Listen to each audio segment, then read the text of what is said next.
All right, everybody. Now that it's spring, we're going to do one more giveaway to get seeds in your garden, and we're going to do our direct seed sowing giveaway, which happens to be Ben's favorite giveaway, shockingly enough. Giveaway closes on May 1st, 2021, and Batavia is going to let you know one of the ways to enter. So one of the ways to enter is by going to backyardgardenstv.com and enter your email address. With this, you'll be entered into the May 1st giveaway and all future giveaways. And then for an extra entry, head over to YouTube to the Backyard Gardens YouTube channel and watch the video Gardeners Love Spring. Watch it, like it, and leave a comment telling us what your favorite thing to either grow in your garden is or your favorite thing about spring gardening. That way, we know more about you and you might win our seeds. Now on to our regularly scheduled program. I'm sorry, I forgot that was the intro. All right. So the other day I was outside working in the garden. It was so warm, so warm. I took my shirt off to get a little sun. That night, it froze. I should have watched the weather right here on the Backyard Gardens podcast, Minisode edition. To have a good harvest, one must plant good seeds and must also use the right kind of fertilizer. The carrots have grown large and firm. How good they will taste. Welcome to the Backyard Gardens podcast, where we talk about all things gardening and give the information out for you to be successful in your garden, whether it's your first or your last. We are your hosts, Ben, the backyard gardener, and Batavia, the front yard gardener. one in the country, One in the city. Now get ready as we dig deep into this wonderful world of gardening as we learn to grow and grow for change. Is it a Minisode edition or just a Minisode? I can't figure it out yet. We're still too young. It's I don't know. Either or? Yeah, both. We'll go with either or. Yeah. Oh, Okay. Yeah. Yeah. I have a buddy Yeah. that every question I ever ask him, if I give him more than one choice, it's either both or all. If it's two items, both. And I fall. That's not me. I fall into the trap every time. So. I'm not the buddy. Yeah. No. Not you. Not you. I am a buddy, but Yeah. not the buddy. Yeah. You're far more decisive than that. But that is a true story. So, I lost a couple plants that day, and it is what it is. But, when you start getting those warm days, and we said it a couple episodes ago, you start getting a little complacent, you start getting a little comfy. Yeah. You get your shorts on, you get a little sun on your leggy legs, and the next thing you know, boom, everything's dead. Yeah. So. Yeah. It's, so we're also like on a kind of this rotating schedule. So you're planting things, you're checking on things, today you're pulling out, 20 plants that you're going to harden off. Tomorrow you're pulling out another 10, right? So there's this schedule that you have in your head. How long has this tray, been out here? How many more hours do they need, and so on and so forth. So it's, it can be a challenge, and you have to fight the urge to say, well, let's just leave all that shit out there. You know what I'm saying? Yeah. It's 50 degrees day. It's fine, Yeah, it's good. Well, I mean, for instance, so obviously we're recording this before the date that you're hearing it. And I took 50 plants that I started in my house and moved them outside because I needed room. Yeah. And I've been thinking about, I stand there every day for the past week, and I'm looking at my seed starting shelf, and I'm like, all right, something's got to change. Yeah. I got to repot. Something's got to change. So I made the decision today. It's going outside. I'm going to start hardening them off. I came inside after I took them all out because I was going to move them all back today if I had to. And I asked Kelly, I said, if it gets below freezing, will you help me move all of these in at night without complaining? And she said, yes, I will. And I said, okay. I said, it's only going to be for a couple weeks, but we're in desperate need of this space. Yeah. So, I know right now that I have about 5 days before we have a chance of a freeze. So I'm pretty safe, but you got to be careful, and I would be absolutely devastated if my ass fell asleep on the couch and I woke up and my shit was dead. Yeah. You know what I mean? Yeah. This is the beginning of, it's not the beginning of me falling asleep on the couch, but it's the beginning of me falling asleep on the couch and then running outside like, oh, wait, the part about this too is you still have time to recover, but this whole episode is around like, keep your eyes out. Some of these things, like if you're starting to harden off, I'm not at this stage starting to harden off things like peppers, but some of these summer vegetables, some of the last of your fall vegetables, like think about how long it took you to get to the point where you started that seed and it's at this stage now. Most of the stuff we ain't talking about weeks, we're talking about months, right? I don't want to think about it, Batavia. Well, that makes me sad. It's okay. It's okay, but I'm gonna cry. Yeah, oh my gosh. Yeah. No, I moved out all of my flowers almost. Mm-hmm. And I also moved out one row of tomatoes because I'm going to put them in the greenhouse early. Mm-hmm, mm-hmm. I'm going to take a chance. Like I'm going to take a straight up chance. Yeah. But, they had to go out. And, if you think at it, and 3 months I've been growing some of these, 3.5 months. Mm-hmm. And then one night can take it all away. Yeah. And remember what we talked about last year. It's in some episode or mini episodes, both.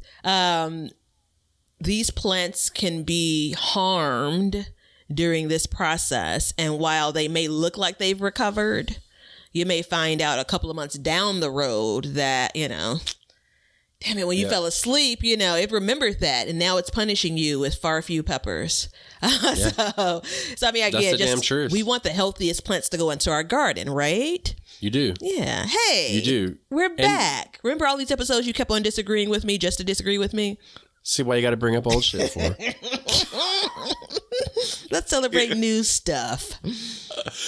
But and so like, at the time, when is this episode airing? We're at, I think, mid-March, or mid-April, April 20th-ish. Okay, so April 20th. So my last frost date technically is April 1st. Mm-hmm. Now, I won't move my tomatoes outside until April 15th. Mm-hmm, mm-hmm. So that being said, like even now, like as we speak right now, because your last frost date is not 100% last frost date, more than likely. Nope.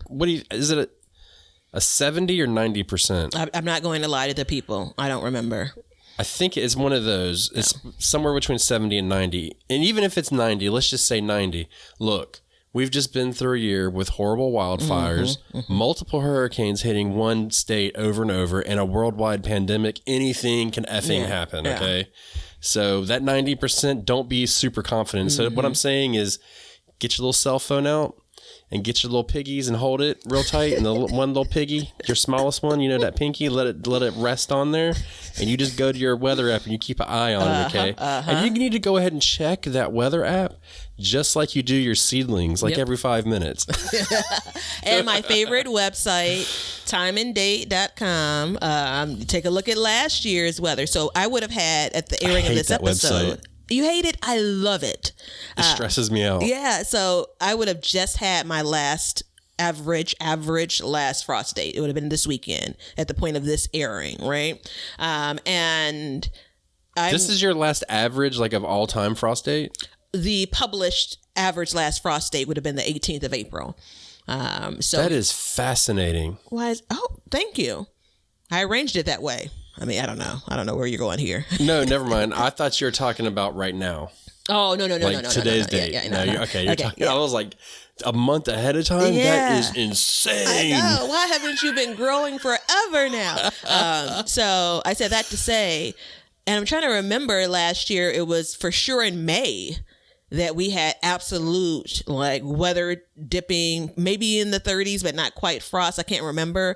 So some of those things, it won't be on your, predicted weather. It won't be on your, timeanddate.com. Some of that won't be there. But that's the point of like, gather some data points, but keep active and vigilant when it comes to looking at what is expected today. Right. Yeah. So tomorrow, the day after, and so on. Let's say that it's not freezing and it's going to be 40. Mm-hmm. I have one word for you, and I'm only going to say it once. This way. Stunt. Okay? Your plants can get stunted by a cold spell like that. Now, 40 degrees isn't cold, But a baby tomato Yeah. or a baby pepper, they don't like that, Yeah. man. They do not like that, okay? So I'm not saying that they will definitely get stunted, but there's a good chance that they will. Yeah. Yeah, that's what I meant when I'm like, it may look like it's fine that next day, but if it's been, that's the word I couldn't get out. If it's been stunted, do you have like the plants that you may sacrifice? Like, I'm going to put this out there and we'll see what happens, I have a row of tomatoes out there right now. Yeah. I mean, we'll see. I usually don't do that, but for the greenhouse purposes this year, I am going to do that. And, this is really going to be, I thought the winter was going to be the test, but no, right now is. But that's a different show. Yeah. We don't have time for that on the Minisode. You brought it up. Hey. I know. I sure did. I was about to go down a wrong my path, mind, too. I'm always ready to make a Minisode, which typically should be 15 minutes or less. I'm all for it being 45 mintes. I hear you. It's you that pulls me back, No, that would not make it happen. Yeah. So let's say you've got, you're like me, and you've got 50 plants outside right now, and it's going to get cold, and you are just too tired to get them inside. Is there something we can do? One word: cover. Yes. Yeah, with an asterisk. Yeah. This is actually a really good. Yeah. So we talked about like the fright of the cold, but then that next day, once it's back to 60, so again, these are sways of temperatures, right? So be careful with that. I've got stuff bolting all in my yard, all of my greens, because of the stress of it going hot, cold, hot, cold, hot, cold. I mean, we're in yo-yo season again. So keep that in mind. Keep your spirits up. And this is a reminder to watch the weather. It's not just this week you need to watch the weather, right? No. To your point, it's yo-yo season. You probably have another month in a lot of areas where, you could be surprised. Is that snow? Right. No, that's not snow. No. So I had an asterisk for a reason, though. Oh, yeah. I forgot cover. Yeah, you did. So when you put stuff outside, generally, and you're going to go harden it off, where do you put it when you go put it outside? I put it right outside of my back door, my kitchen door. Right. On your what? On my deck. My back porch. On your deck, right? Or I put mine on the table so I don't have to bend over because, I'm getting all old and stuff. Yeah. So that's a key thing because their pots aren't, first of all, the little pots that they come in, they're not insulated. So when it's 20, or, when it's 40 degrees outside, it's even cooler inside that pot because there's nothing insulating it. Then you factor on top of everything else that the fact that it's sitting on a porch and there's no ground insulating it. There's just air circulating all around it. Yeah. Okay. So that makes it even cooler. So what I propose is, once I get them out and if they're going to keep going and, right now I'm teetering with disaster, but I have to, I'll keep moving them out. And if you get to a certain point and it might get to 32 maybe, then I'll cover them, but I'll put them on the regular ground outside so that the earth will insulate the pots. Yeah. So a couple of quick notes, inside of a garden bed. So that soil, if you want to sit them inside of a garden bed, covering could be, depending on the plant itself, could be a sheet, could be a blanket. It could be plastic. That's my asterisk. If it's something like that, be careful about making sure you get it off of that plant, off of that area the next day once it warms back up. One thing, a real quick tip and trick. This is not for 50 seedlings, but when I first started hardening things off, some of my kale and collards, may they rest in peace. There's a hint. I had a Tupperware container, clear plastic. So I put them inside of there. It has a clear top. And so I left them in there to begin the hardening off process. And then at some point I came, an hour later, put the top on. And so once I got to the stage where I was leaving them out overnight, depending on what my weather app said, I may have put that top back on again to try to control some of that or secure some of that heat, if you will. Right. No, you don't need anything fancy. No. You don't need a frost blanket. You don't need a plastic top. You don't need that. You can. I just said I had a plastic top. You have one, but you don't have to run out and buy one. No. So I use, and I'm in a little bit of trouble for it though, I use my bath towel. Yeah, absolutely. Well, I got out of the shower the other night and I was like, oh shit, it's going to get really cold. And I just like took off my towel real quick and dropped it on and ran back inside. Of course, my son thought it was hilarious. He was like, are we playing a game, Daddy? Can we all do this? I'm like, no.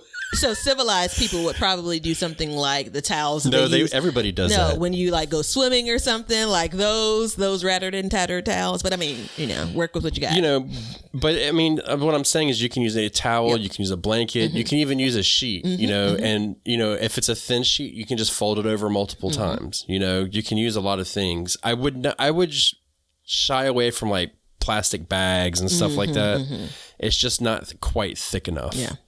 So we have 30 seconds left before we hit our 15-minute mark. Oh my God. Anything you got to say? See ya. Thanks for hanging out with us today. If you want to see what we're up to or just stay up to date on all the announcements regarding the show or anything gardening, then you can follow us on Instagram at Backyard Gardens TV. We love seeing what you guys are doing, so use hashtag BYG Podcast in your posts, and we'll be sharing your gardens with the Backyard Gardens community. And check us out on YouTube at Backyard Gardens, where we will post this show, all of our other shows, clips, and then also some gardening tips and just gardening entertainment. And you can see us at our website at backyardgardenstv.com. But that's it for today's show. So help us as we learn to grow and grow for change. And until next time, we'll catch you guys later. We'll call this one a wrap. Now you know why people feel like celebrating at harvest time. All over the world, people have feasting and good times when the crops have been gathered in.